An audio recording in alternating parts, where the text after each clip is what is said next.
জয় গৌর, জয় নিতাই। আজ 6ই বৈশাখ 1431 ও 19শে এপ্রিল ইংরেজি 2024 শুক্রবার, একাদশী কামোদা।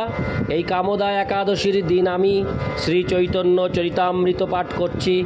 আজ আমি পাঠ করছি শ্রী চৈতন্য চরিতামৃতের আদি লীলার 3য় পরিচ্ছেদের আশীর্বাদ মঙ্গলাচরণে শ্রী চৈতন্যাবতারের সামান্য ও বিশেষ কারণের শ্লোক 54 থেকে 64। নারায়ণ হে নারায়ণ, ভবভয়হরণম নারায়ণ, লক্ষ্মীকান্তম কমলনয়নম, মঙ্গল চরণম নারায়ণ।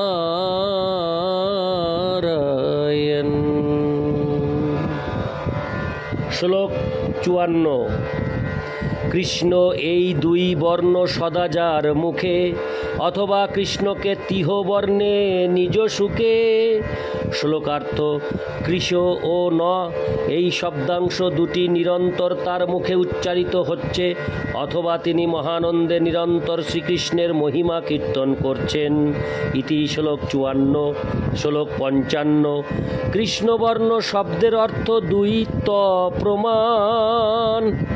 কৃষ্ণ বিনু তার মুখে নাহি আইসে আন। শ্লোকার্থ: কৃষ্ণবর্ণ শব্দের 2টি অর্থ রয়েছে।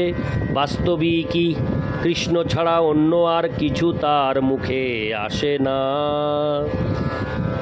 ইতি শ্লোক 55। শ্লোক 56। কেহ তারে বলে যদি কৃষ্ণ বরণ, আর বিশেষণে তার করে নিবারণ। শ্লোকার্থ: কেউ যদি বলে যে তার বর্ণ কৃষ্ণ, তাহলে পরবর্তী বিশেষণে তৃষা অকৃশম তা নিবারণ করা হয়েছে। ইতি শ্লোক 56। শ্লোক 57। দেহ কান্তে হয় তেহ অকৃষ্ণ বরণ, অকৃষ্ণ বরণে কহে পীত বরণ। শ্লোকার্থ: তার দেহের বর্ণ অবশ্যই কৃষ্ণ নয়, তার অঙ্গকান্তি অকৃষ্ণ বলে বর্ণনা করার মাধ্যমে প্রতিপন্ন হয়েছে যে তার বর্ণ পীত। ইতি শ্লোক 57। শ্লোক 58। কলৌজং বিদাংশ স্ফুটমভিযজন্তে দুতি বরাদো কৃষ্ণাঙ্গং, কৃষ্ণং মখো বিধিভিরুৎকৃতনময়ী, উপাস্যঞ্চ প্রাহুর্যমখিল চতুর্থাশ্রম জুষাং, সদেবশ্চৈতন্যাকৃতিরতিতরাং ন কৃপয়তু।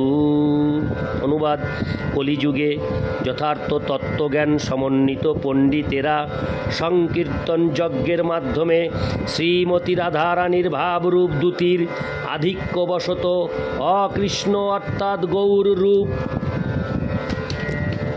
প্রাপ্ত শ্রীকৃষ্ণকে আরাধনা করেন। তিনি চতুর্থ আশ্রমের সন্ন্যাসের সর্বোচ্চ স্তরে অধিষ্ঠিত পরমহংসদের আরাধ্য বিগ্রহ। সেই পরমেশ্বর ভগবান শ্রীচৈতন্য মহাপ্রভু আমাদের উপর তার অহৈতুকী কৃপা বর্ষণ করুন। তাৎপর্য: এই শ্লোকটি ছিল রূপ গোস্বামী রচিত স্তবমালার 2য় শ্রীচৈতন্যাষ্টক 1 থেকে উদ্ধৃত। ইতি শ্লোক 58। শ্লোক 59। প্রত্যক্ষ তাহার তপ্ত কাঞ্চনের দ্যুতি যাহার ছটায় নাশে অজ্ঞান তমস্ততি। শ্লোকার্থ অজ্ঞানের অন্ধকার বিনাশকারী তার তপ্ত কাঞ্চন সদৃশ দ্যুতি প্রত্যক্ষভাবে দর্শন করা যায়। ইতি শ্লোক 59। শ্লোক 60। জীবের কলমশ তমনাশ করিবারে অঙ্গ উপাঙ্গ নাম নানা অস্ত্র ধরে। শ্লোকার্থ অজ্ঞানের প্রভাবে জীব পাপ পঙ্কিল জীবনযাপন করে।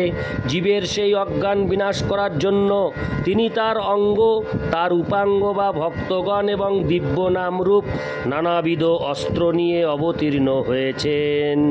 ইতি শ্লোক 60। শ্লোক 61। ভক্তির বিরোধী কর্ম ধর্ম বা অধর্ম তাহার কলমশ নাম সেই মহাতম।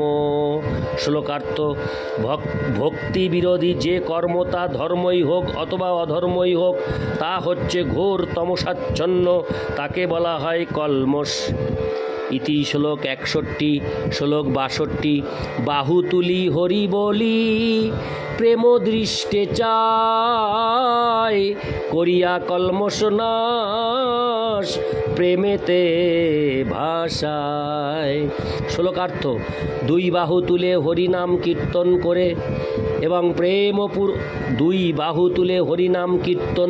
করে এবং প্রেমপূর্ণ নয়নে সকলের প্রতি দৃষ্টিপাত করে তিনি সমস্ত কলমশ নাশ করেন এবং সকলকে ভগবৎ প্রেমে প্লাবিত করেন। ইতি শ্লোক 62। শ্লোক 63। স্মিতালোক শোকং হরতি জগতাং যস্য পরিত গৃহান্তু প্রারম্ভ কুশল পটলিং পল্লবয়তি পদালম্ব কং বা প্রণয়তি নহি প্রেমনিবহং সদেবশ্চৈতন্যাকৃতিরতিতরাং ন কৃপয়তু।